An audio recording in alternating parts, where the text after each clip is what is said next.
Just getting into the whole fountain pen thing, and I would like to use different ink more often. What's the best way to switch inks? Only put in a little when you fill it? Can you put unused ink back into the bottle or sample vials? Are there any small capacity pens? The capacity doesn't necessarily matter quite as much, honestly, because if you're just testing it, you can always fill less of the pen. So you don't really need a small capacity pen. However, what I will say, my favorite ones to use are cartridge converter pens because they're usually easier to clean than, say, a vacuum or a piston or a lever fill, something like that. Even easier than a cartridge. So there's a couple different options you can go. If you're just testing inks, you can go with like a dip pen or a glass pen.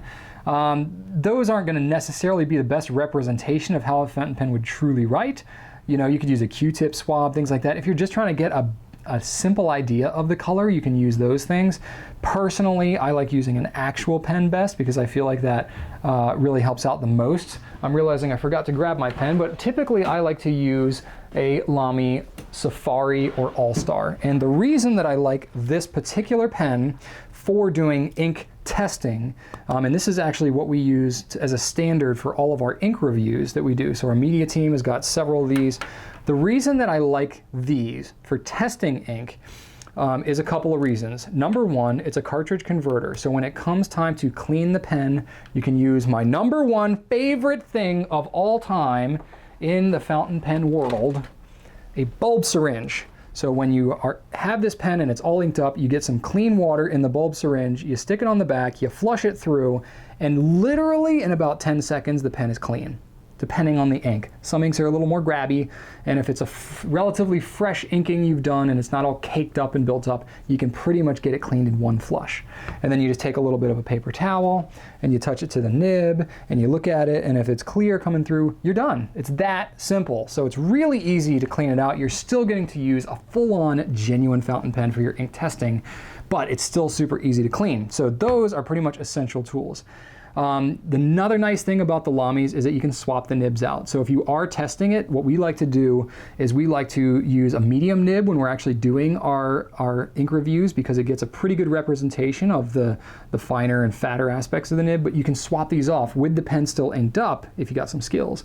You can take the nib off. You know, you can sometimes use your bare fingers if you got some nibs that are not caked on there like I just did, or you can use a little bit of tape, and you can just take the piece of tape and use that to grab the nib and help to pull it off. So that makes it easy too. You may not get as good of a grab with the tape if the pen's all inked up, but you know, it takes a little bit of trying, but once you get the hang of it, it's pretty easy to do. If you're doing something like if you're a member of Ink Drop and you're getting 5 samples a month and you're trying to just blow through them, this is a great way to do that. And you can get an extra fine nib, you can get a 1.5 nib, a broad nib, whatever you want to get the best representation or the range of how the ink is going to perform. You can do that without having to ink up a whole new pen. So that's why we love the Lamy so much around here.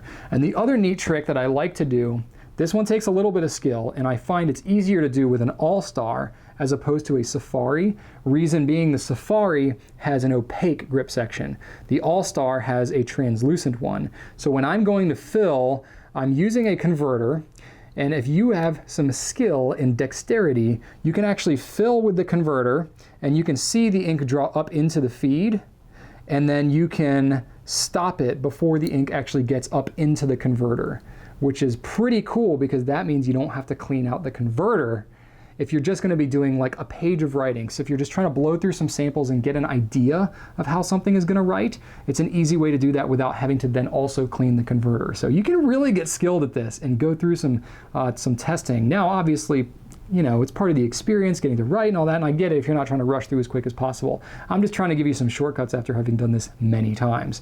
So again, the nice thing about a Lamy, specifically the All-Star, you can ink it up without getting the converter dirty, you can change out your nibs without having to clean the pen, and you can use a bulb syringe to flush it out when you're done, and you can move on to your next ink. It's a great way, the best method that I have honed and toned over the years of using a pen. Now, obviously, this pen is not going to represent all of the ones that you want to do. So if you have a pen that's a piston fill or something like that, this one is a cartridge converter as well, but let's say, okay, for example, you have a Homo sapiens, right?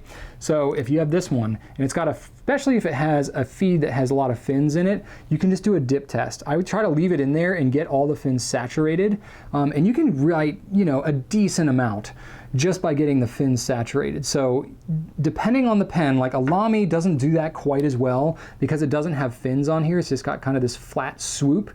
And pens like the Vanishing Point and the Lamys and stuff like that, the dip test won't work quite as well.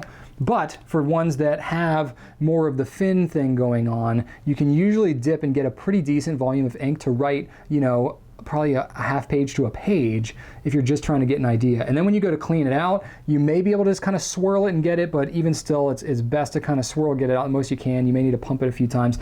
That's why these aren't quite as good if you're trying to do a lot of testing, but if you really want to know how this ink performs in this exact pen, a dip test can be enough to at least give you a pretty solid idea.